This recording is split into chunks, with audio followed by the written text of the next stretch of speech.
to continue the discussion of the seven prayer. So we talked about prostrating and offering, and confession, and rejoicing. And then the next two, requesting and entreating. Sometimes they come in that order, sometimes they come in the reverse order. Okay, so it doesn't really matter. But requesting is requesting the Buddha and our teachers for teachings, and then entreating is entreating them to live a long life. Yeah? And so both of these function, on the side of creating merit by asking requesting teachings and asking our teachers to live a long life, and asking the Buddha to continually manifest in our world and teach us. But they also, I think, help us purify destructive karma that we've created in relationship to the three jewels and to our mental and to our spiritual mentors, such as taking them for granted, or taking being able to receive teachings for granted. Yeah. So I've really seen this, because especially in our country where we're used to just, we should have everything. Everything should appear to us. Everything should be here.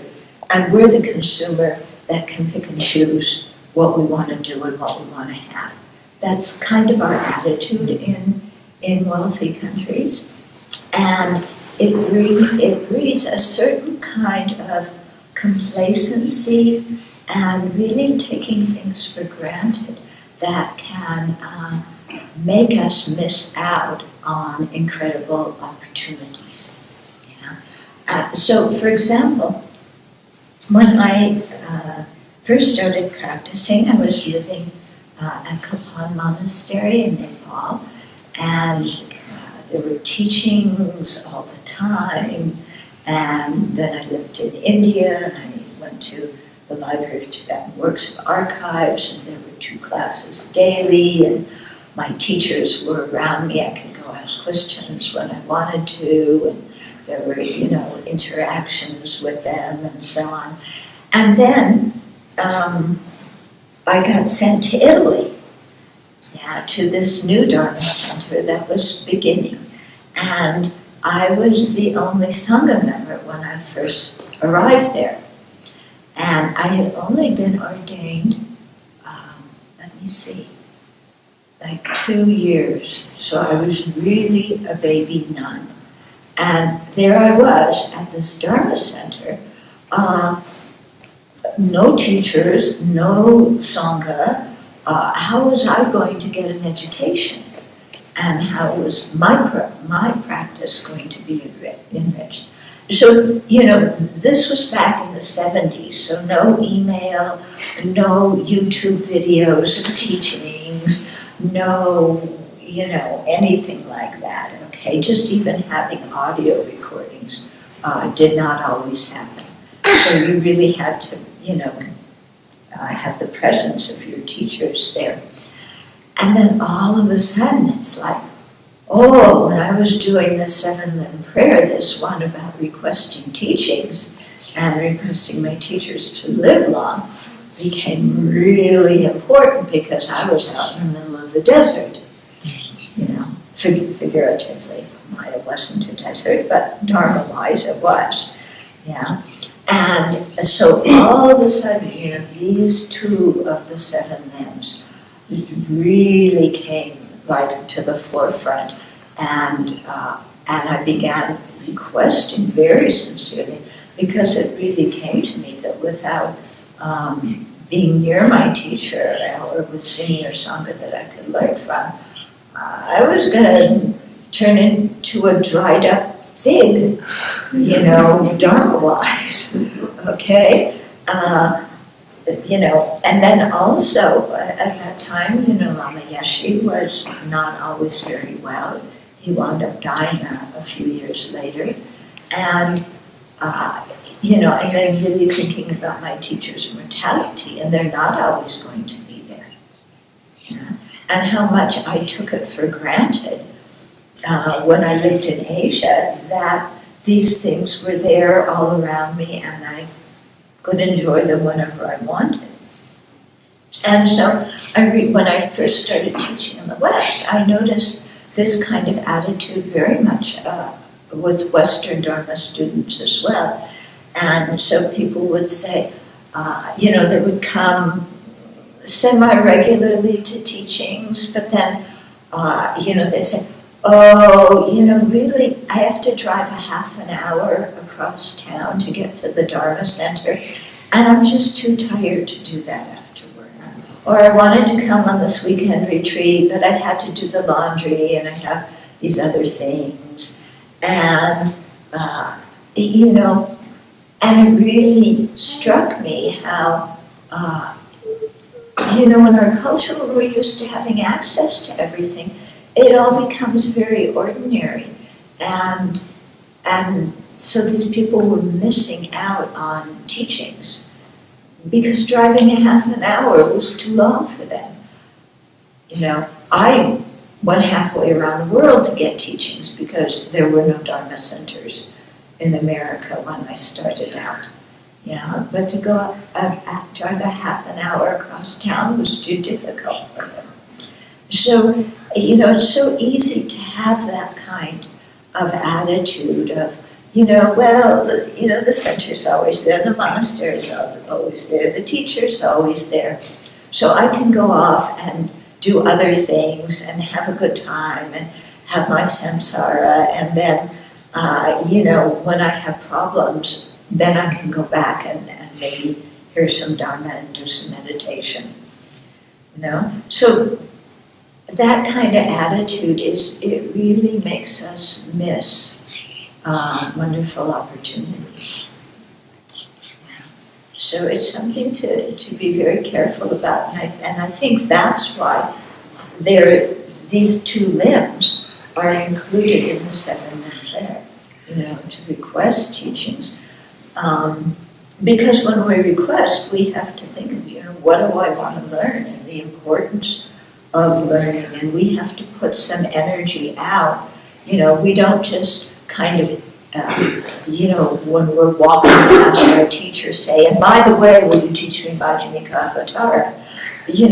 You go and you bow 3 times, and you bring an offering, and you make a request, and traditionally, the teacher says no the first 2 times, and then to show our sincerity, we have to go back again and ask again.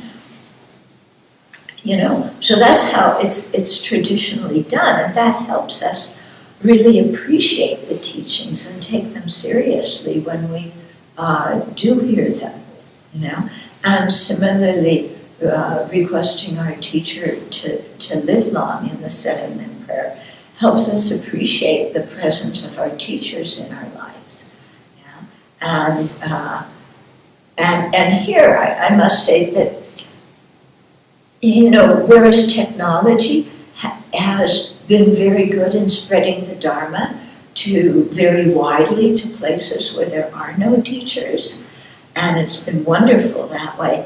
In another way, I sometimes wonder if it makes some of the students who live close by a little bit lazy because, I don't need to drive up to the Abbey or I don't need to go to the Dharma Center because anyway it takes too long, and I have to go there and sit on a cushion and sit up straight, and they have a schedule, and I've got to follow the schedule, and I can't get up in the middle of the teachings, and I can't stretch my legs towards the Buddha, and but if I listen to the teachings at home, then I can listen at my convenience, I can turn them off halfway if they're not so interesting, I can lean back in my easy chair and put my legs up, and and maybe drink a little bit, have a little snack while I'm listening to Dharma teachings.